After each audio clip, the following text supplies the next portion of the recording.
बंगाल में नई सरकार बनने से पहले ही शुभेंदु अधिकारी के करीबी और उनके पीए चंद्रनाथ रथ की गोली मारकर हत्या कर दी गई। बुधवार रात चंद्रनाथ कोलकाता से मध्यमग्राम स्थित अपने फ्लैट लौट रहे थे। एक कार और 4 मोटरसाइकिलों पर सवार हमलावर उनकी गाड़ी का पीछा कर रहे थे। अचानक हमलावरों ने उनकी गाड़ी को रोककर ताबड़तोड़ फायरिंग शुरू कर दी। पेट, छाती और सिर पर गोलियां मारी गई। हमले में चंद्रनाथ रथ की मौत हो गई, जबकि उनके ड्राइवर की हालत गंभीर बनी हुई है। दोनों को अस्पताल ले जाया गया। वहां डॉक्टरों ने चंद्रनाथ को मृत घोषित कर दिया। पूर्व मिदनापुर के रहने वाले चंद्रनाथ उत्तर 24 परगना के मध्यमग्राम में रहते थे और शुभेंदु अधिकारी के बहुत करीब थे। अब सबसे बड़ा सवाल, क्या ये सत्ता परिवर्तन से पहले किया गया प्री प्लान पॉलिटिकल मर्डर है? इधर बंगाल में चुनाव के नतीजों में बीजेपी ने बहुमत हासिल किया है, लेकिन ममता बनर्जी इस्तीफा नहीं देने पर अड़ी हैं। ममता का आरोप है उन्हें और उनकी पार्टी को जानबूझकर हराया गया है। और इसी राजनीतिक तनाव के बीच बंगाल में इस सनसनीखेज वारदात ने पूरे राज्य को हिला दिया। 4 मई को बंगाल में बड़ा परिवर्तन हुआ। बीजेपी ने स्पष्ट बहुमत हासिल किया है और 9 मई को शपथ ग्रहण होना है। सबसे बड़ी चर्चा शुभेंदु अधिकारी को लेकर है, जिन्होंने भवानीपुर जैसे ममता बनर्जी के गढ़ में ममता बनर्जी को करारा झटका दिया है और साथ ही नंदीग्राम सीट से भी जीत दर्ज की है। इसी वजह से उन्हें बंगाल की भावी मुख्यमंत्री के सबसे बड़े दावेदारों में देखा जा रहा है। लेकिन नई सरकार बनने से पहले हुई इस खूनी वारदात ने राज्य की राजनीति में तूफान ला दिया है। बीजेपी नेताओं ने इस हत्या के पीछे टीएमसी के शीर्ष नेतृत्व पर निशाना साधा है। वहीं टीएमसी ने घटना की कड़ी निंदा करते हुए अदालत की निगरानी में सीबीआई जांच की मांग की है। अब बंगाल में सवाल सिर्फ कानून व्यवस्था का नहीं, बल्कि सत्ता परिवर्तन के बाद बढ़ती राजनीतिक हिंसा का भी बन गया है। पश्चिम बंगाल चुनाव परिणाम के बाद ये आशंका जाहिर की जा रही थी कि ऐसी हिंसक घटनाएं हो सकती हैं।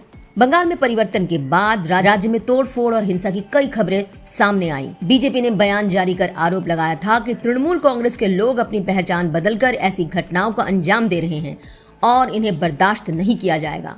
इधर शुभेंदु अधिकारी के पीए की हत्या के बाद राज्य के डीजीपी सिद्धिनाथ गुप्ता ने कहा, मामले की जांच शुरू कर दी गई है। इस क्राइम में जिस गाड़ी का इस्तेमाल किया गया था उसे जब्त कर लिया गया है, लेकिन गाड़ी की नंबर प्लेट गलत है। मामले की जांच कर रही पश्चिम बंगाल पुलिस का कहना है, शूट आउट में इस्तेमाल एक संदिग्ध कार को जब्त कर लिया गया है। कार पर सिलीगुड़ी का रजिस्ट्रेशन नंबर था, लेकिन जांच में ये नंबर नकली और फर्जी निकला और इसी नंबर के साथ छेड़छाड़ किया हुआ, ऐसा ही कहना है पुलिस का। घटनास्थल से जिंदा कारतूस और फायरिंग के खोखे भी बरामद किए गए हैं।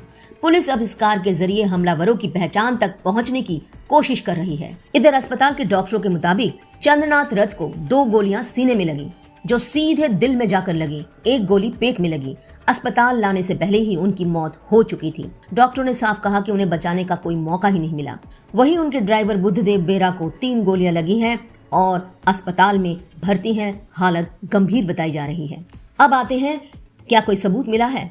पुलिस अब तकनीकी जांच पर फोकस कर रही है। अस्पताल में लगे सीसीटीवी फुटेज को खंगाला जा रहा है। हमलावरों की पहचान और मूवमेंट ट्रैक करने की कोशिश की जा रही है। फॉरेंसिक और तकनीकी साक्ष्यों के आधार पर पूरी घटनाक्रम को रिकंस्ट्रक्ट किया जा रहा है। मीडिया रिपोर्ट्स के मुताबिक चश्मदीदों का कहना है, हमलावरों ने काफी देर तक चंद्रनाथ रथ की कार का पीछा किया। मध्यमग्राम के दोहरिया जेसोर रोड के पास कार को रोका। फिर बताया जा रहा है कि चंद्रनाथ रथ रास्ते में गाड़ी धीमी कर रहे थे, उसी दौरान ये हमला हुआ। हमलावरों ने पहले विंडशील्ड पर फायरिंग की, फिर सीधे आगे की सीट पर बैठे चंद्रनाथ रथ को गोलियों से भून डाला। गोली लगने के बाद उन्हें अस्पताल ले जाया गया, जहां उन्हें डॉक्टरों ने मृत घोषित कर दिया। अभी बंगाल में बीजेपी की सरकार कमान ऑफिशियली संभालने वाली है और उससे पहले ऐसी वारदात ने सबको चौंका दिया। आगे की अपडेट के लिए फॉलो करें आरपी क्विक वर्ल्ड।